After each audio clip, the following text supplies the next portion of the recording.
Bismillahirrahmanirrahim. Halo semua, balik lagi di video aku. Nah, kali ini aku bakal ngebahas soal tentang pegas ya, tentang osilasi yang sederhana. Nah, kita langsung bahas aja. Di sini suatu pegas bermasa M, 1 kg, ditarik sejauh X dari keadaan setimbangnya, dari lantai licin. Jika konstanta pegas bernilai 100 Newton per meter, maka tentukanlah yang pertama, frekuensi sudut balok. Yaitu yang ini. Yang kedua, frekuensi osilasi balok. Oke, yang ketiga, periode osilasi balok. Nah, di sini. Pertanyaannya sebenarnya sederhana banget ya. Kasusnya juga sangat sederhana, yaitu pegas ada balok diikatkan, kemudian dia ditarik sejauh X. Nanti kan akan ada gaya pemulih ya, sehingga dia bakal termampatkan lagi, terus dia bakal gerak bolak-balik gitu kan, bakal terosilasi gitu. Nah, di sini sebenarnya jawabannya bisa kita jawab karena kita udah hafal ya persamaan-persamaan di sini, tapi aku pengen turunin dulu supaya kita tahu juga dari mana persamaan ini bisa terbentuk gitu. Nah, sebenarnya sangat sederhana. Ketika balok ditarik, maka akan terbentuk simpangan sejauh X, ya kan? Akan terbentuk simpangan sejauh X. Lalu ketika sistem dilepas, maka balok akan bergerak dengan kecepatan tertentu.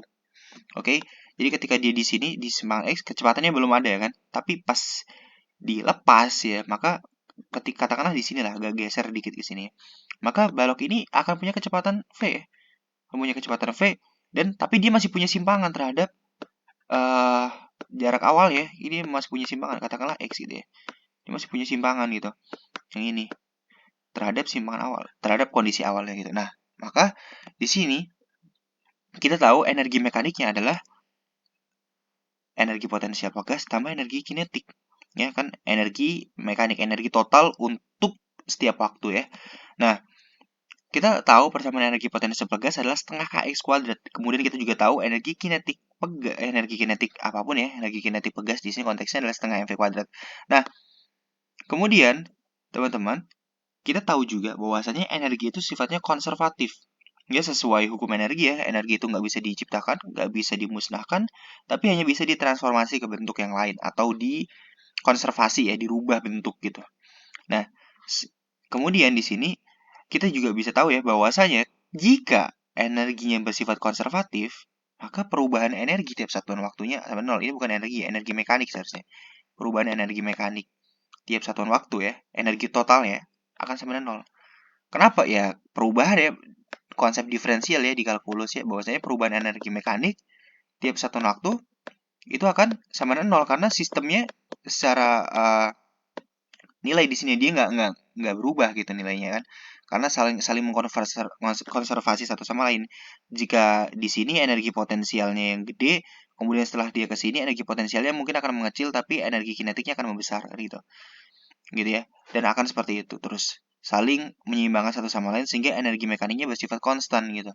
Kalau konstan kan berarti turunnya nol ya gitu, karena turunkan untuk perubahan. Oke, nah di sini aku tulis ulang DEM dt ya sama dengan 0, kemudian kita substitusikan nilai energi mekanik yang ini ya, kita substitusikan ke sini, yaitu kita nanti akan turunkan dia diferensial terhadap waktu dari setengah kx kuadrat ditambah setengah mv kuadrat. Nah, ini kita turunkan dulu yang suku ini dulu ya teman-teman ya. Kita turunkan, kemudian kita turunkan yang ini gitu ya.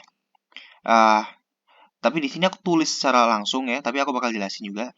Kita tahu di sini ini kan setengah k adalah konstan ya, konstanta ya, jadi konstanta bisa dikeluarin dulu. Nah, kita turunkan berarti x kuadrat terhadap waktu ya, x kuadrat terhadap waktu, karena ini suatu x kuadrat terus ini t ya, maka kita harus turunkan dia secara implisit ya. Berarti kita turunkan dulu yang ini, berarti nanti dia jadi 2x, tapi kita kalikan dengan turunan dalamnya juga, oke? Turunan implisit, karena ini x, ini t ya, bukan variabel yang sama gitu. Berarti x ini adalah fungsi terhadap t. Oke, sebagaimana yang udah dipelajari di kalkulus ya teman-teman. Nah, kemudian yang ini juga sama, setengah m ini adalah konstanta ya, maka kita taruh aja di depan. Kemudian nanti ini kita turunkan v kuadratnya, berarti nanti tinggal 2v gitu ya. 2v, kemudian kita turunkan dalamnya, yaitu dv per dt. Nah, kita tahu di sini ada duanya coret. Ini juga duanya coret ya.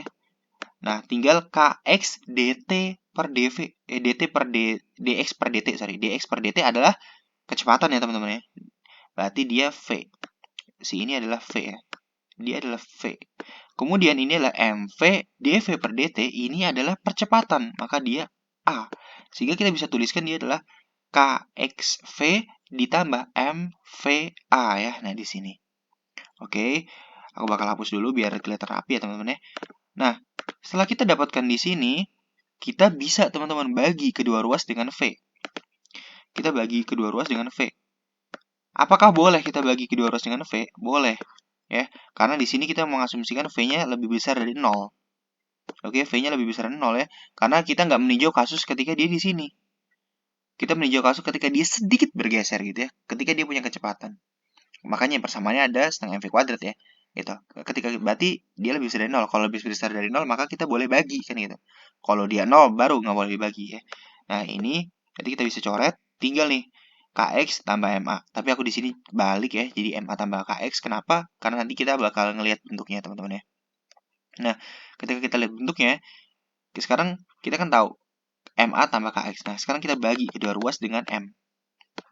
Maka kita bakal dapatkan apa? Yaitu A ditambah K per M X sama dengan 0. Nah, teman-teman udah tahu nih, ini bentuk apa nih? Oke, ini bentuk apa? Ini adalah bentuk persamaan gerak harmonik sederhana. Ya, yaitu A itu adalah turunan kedua dari waktu ya, keturunan kedua dari dari simpangan terhadap waktu, dan inilah X. Kenapa kita bisa tahu kalau ini persamaan gerak harmonik sederhana? Ya, kita tahu bahwasanya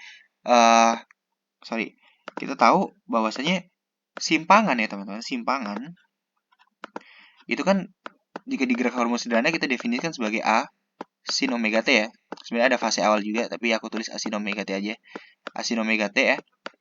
A sin omega T. Kemudian jika dia turunkan sekali, maka kita bakal dapat apa? Yaitu A, omeganya ke depan menjadi A omega cos ya, turun dari sin cos omega T ya. Nah, jika kita turunkan lagi sekali, maka kita bakal dapatkan A sama dengan omeganya kita taruh ke depan, berarti nanti omega kuadrat ya dikali A cos turunnya adalah sin ya. Jadi sin, cos adalah min sin, berarti dia min omega kuadrat sin omega T. Nah, jika kita lihat ini apa ini? Ini adalah X. Ya kan? Maka dia adalah A min omega kuadrat X. Atau dia adalah A ditambah ya omega kuadrat X sama dengan 0. Nah, ini adalah bentuk ini. Ya, maka ketika kita tahu dia adalah A tambah omega kuadrat X sama dengan 0, maka si K per M ini adalah omega, ya kan? Ingat, A ditambah omega kuadrat X sama dengan 0 ya. Maka ini adalah A ya. Terus ini X, maka koefisien dari si X adalah omega kuadrat. Ya, sehingga kita dapat K per M adalah omega kuadrat. Nah, setelah kita dapat ini teman-teman, ya maka kita bisa kejawab ya. Jawab ya untuk jawabannya. Sorry, ini udah ke itu coret. Kita tahu omega kuadrat tadi adalah K per M ya. Omega kuadrat adalah K per M. Maka untuk poin A yang ditanyakan apa? Frekuensi sudut. Frekuensi sudut itu apa? Frekuensi sudut adalah kecepatan sudut ya teman-teman. Maka omega kuadrat adalah 100 per 1. Karena K-nya kita tahu konstantanya adalah 100, masanya adalah 1 kilo ya. Maka 100 radian per sekon. Sehingga omeganya tinggal kita akarkan, itu 10 radian per sekon. Oke.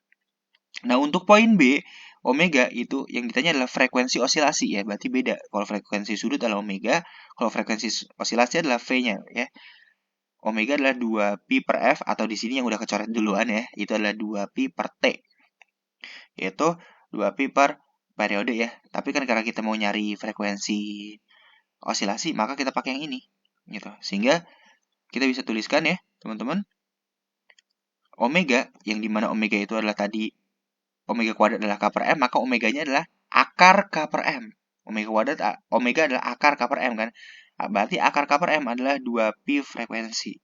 Sehingga frekuensinya bisa kita tulis apa? 1/2pi akar K per M. Nah, ini adalah rumus yang biasa kita hafal. Ya kan? Ini adalah rumus yang biasa kita hafal. Maka kita tinggal substitusikan. 1/2pi akar 100/1 ya. Nanti kita dapatnya 10 dibagi 2 ya, jadi 5 per pi hertz ya, itu frekuensi osilasi.